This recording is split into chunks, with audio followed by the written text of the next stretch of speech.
Malaysia Airlines adalah maskapai penerbangan nasional Malaysia dan dikenal sebagai salah satu yang terbaik di Asia Tenggara. Mereka mengoperasikan armada yang sangat besar, terdiri dari Airbus A330 dan A350 bersama dengan Boeing 737-800 dan 737 MAX. Malaysia Airlines terus melaporkan pendapatan miliaran ringgit dan dianugerahi oleh beberapa majalah publikasi penerbangan terbesar. Namun kebanyakan orang bahkan tidak tahu tentang sejarahnya. Sejarah yang bangkit bersama dengan ekonomi Malaysia dan sejarah yang penuh dengan tantangan demi tantangan. Bersama saya, Tamara Del, kita akan take off ke kronologi.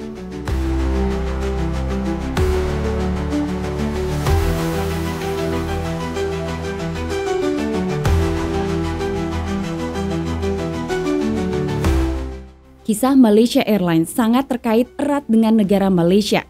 Didirikan pada tahun 1937 sebagai Malayan Airways, dimulai sebagai kolaborasi antara Ocean Steamship Company dari Liverpool dan Straits Steamship Company dari Singapura dan Imperial Airways dari London. Awalnya, mereka mengoperasikan penerbangan domestik di Malaya. Pasca Perang Dunia Kedua, maskapai ini melanjutkan operasi dan dengan cepat memperluas armada dan tujuannya. Pada tahun 1960-an, saat angin perubahan bertiup di Asia Tenggara dengan terbentuknya Malaysia, maskapai penerbangan ini pun mengalami transformasi. Maskapai tersebut mengalami serangkaian perubahan nama dari Malayan Airways menjadi Malaysian Airways dan setelah pemisahan Singapura dari Malaysia pada tahun 1965 menjadi Malaysia Singapore Airlines. Namun tahun 1972 menandai titik balik yang signifikan.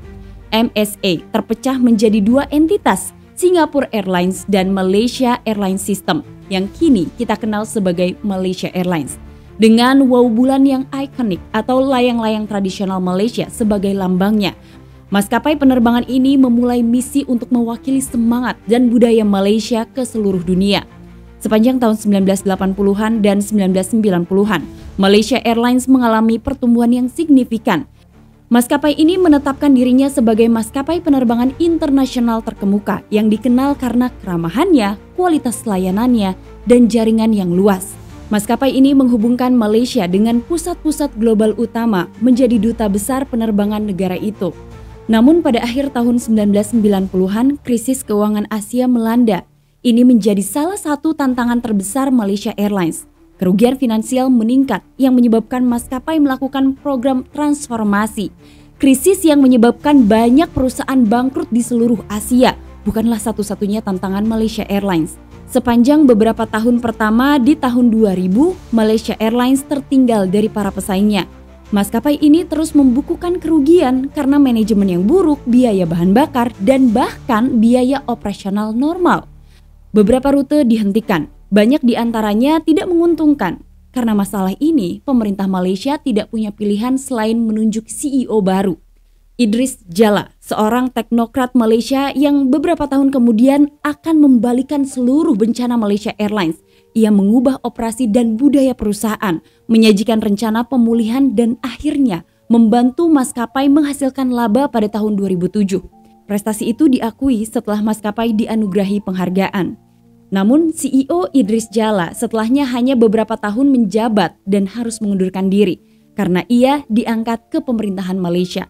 Hal itulah yang menyebabkan CEO Idris Jalla digantikan oleh CEO yang baru, yaitu Tengku Azmil Zahruddin.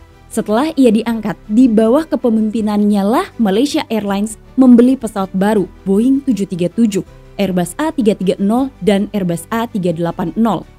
Pesawat-pesawat itu diperkenalkan untuk memperluas rute Malaysia Airlines dan memperluas maskapai itu di seluruh Asia dan di tempat lainnya. Namun sayangnya, pada tahun 2011, Malaysia Airlines sekali lagi akan mencatat kerugian besar. Perusahaan menyatakan bahwa mereka mencatat kerugian bersih lebih dari 2 miliar ringgit Malaysia atau 841 juta dolar Amerika Serikat. Harga sahamnya turun dan pemimpin perusahaan menyatakan bahwa perusahaan tersebut sedang dalam krisis. Apa yang menyebabkan kerugian besar ini disalahkan pada harga bahan bakar yang tidak stabil dan kondisi ekonomi global yang tidak pasti. Manajemen kemudian tidak punya pilihan lain selain memberlakukan rencana restrukturisasi, penempatan kembali staf, peningkatan produktivitas dan efisiensi serta pengendalian biaya. Itu berarti maskapai harus menangguhkan beberapa rute yang tidak menguntungkan sekali lagi. Masalah-masalah ini tidak terbatas pada tahun 2011. Selama beberapa tahun berikutnya, Malaysia Airlines akan terus tertinggal dari para pesaingnya. Restrukturisasi yang telah dijalani tidak mengangkat perusahaan itu. Bahkan para pemegang sahamnya bertanya-tanya mengapa rencana tersebut gagal. Pada tahun 2013, kerugian perusahaan mencapai 374 juta dolar Amerika Serikat. Maskapai penerbangan tersebut selanjutnya menghadapi krisis yang parah pada tahun 2014 setelah hilangnya penerbangan MH370 secara misterius dan penembakan jatuh salah satu penerbangannya, yaitu MH17, yang menyebabkan reputasi ternoda dan kerugian finansial lebih lanjut.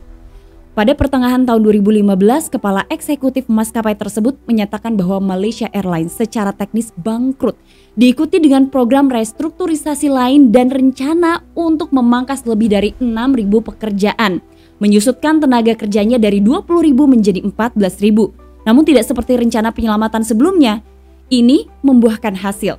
Pada tahun yang sama, Christoph Mueller diangkat sebagai CEO baru Malaysia Airlines. Di bawah Mueller, manajemen telah memulai perubahan citra perusahaan. Perusahaan merombak nama, logo, dan corak pesawat. Perusahaan mulai beberapa akuisisi Airbus baru seperti A350-900. Namun Mueller, yang baru menjabat sekitar 1 tahun, sayangnya mengundurkan diri. Hal ini menyebabkan Peter Bellew mengambil alih jabatannya pada tahun 2016. Namun Bellew, seperti Mueller, juga bertahan hanya untuk beberapa saat saja. Manajemen yang tidak konsisten seperti itu dapat menggarisbawahi kegagalan dalam memilih orang yang tepat untuk bertanggung jawab. Banyak analis, jurnalis, dan rata-rata orang Malaysia menyatakan bahwa kegagalan tersebut dapat berasal dari induk Malaysia Airlines, yaitu Hasanah Nasional Berhad. Dan bagaimanapun, pada tahun 2014, dana kekayaan kedaulatan menghapus Malaysia Airlines dari bursa saham dan mengambil alihnya dengan menyatakan tujuan mereka untuk membuat maskapai nasional menjadi menguntungkan sebagai entitas komersial.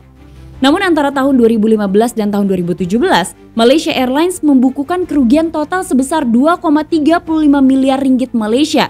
Dan ketika Malaysia Airlines mengira tantangannya akhirnya teratasi, tahun 2020 pun tiba. Pandemi COVID-19 melanda. Krisis dengan skala yang tidak tertandingi membuat perjalanan global hampir terhenti. Dan Malaysia Airlines, seperti yang lainnya, terpaksa menerima pukulan besar. Negara-negara di seluruh dunia menutup perbatasan mereka. Pemerintah memperlakukan perbatasan perjalanan yang ketat dan jumlah penumpang Malaysia Airlines menurun drastis.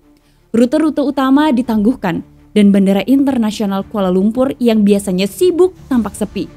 Hal ini membuat banyak pengamat mengantisipasi apakah Malaysia Airlines akhirnya akan menyatakan bangkrut. Untungnya, maskapai ini telah mengalami restrukturisasi yang tepat. Pada tahun 2022, Malaysia Aviation Group, induk dari Malaysia Airlines, dianugerahi penghargaan Restructuring Deal of the Year. Penghargaan ini menyoroti kemampuan perusahaan untuk menghilangkan dan mengurangi utangnya. Pada saat banyak maskapai penerbangan di seluruh dunia menyatakan bangkrut atau pailit, pada bulan April 2022 berdasarkan restrukturisasi yang berhasil, grup penerbangan tersebut melaporkan bahwa mereka mencapai laba sekitar 433 juta ringgit Malaysia atau 100 juta dolar Amerika Serikat, naik dari kerugian sebesar 1,7 miliar ringgit setahun yang lalu. Pada dasarnya, melalui Hasanah Nasional Berhad, Malaysia Airlines masih terus tertinggal. Maskapai ini masih memiliki banyak pekerjaan yang harus dilakukan untuk benar-benar menjadi pemain kelas dunia. Apalagi menang di pasar domestiknya. AirAsia, pesaing lokalnya, dilaporkan memiliki pangsa pasar sebesar 54,1% pada kuartal pertama tahun 2022. Sederhananya, AirAsia jauh di depan Malaysia Airlines. Tetapi itu juga karena AirAsia adalah operator berbiaya rendah. Namun, itu seharusnya tidak menjadi alasan.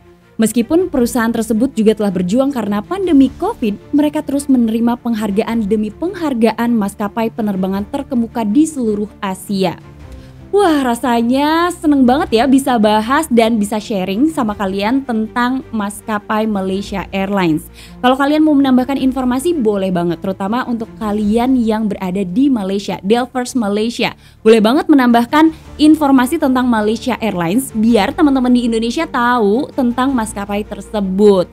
Dan ini adalah request yang kayaknya udah kepending agak lama ya. Terima kasih kalian udah sabar nungguin tentang pembahasan Malaysia Airlines. Dan jangan lupa, Tamara Delf juga kayaknya bakal bahas maskapai-maskapai lain deh. Kangen ya rasanya kita tahu tentang sejarah maskapai-maskapai lain. Sampai ketemu lagi di episode selanjutnya. Jangan lupa nonton terus channel Tamara Delf.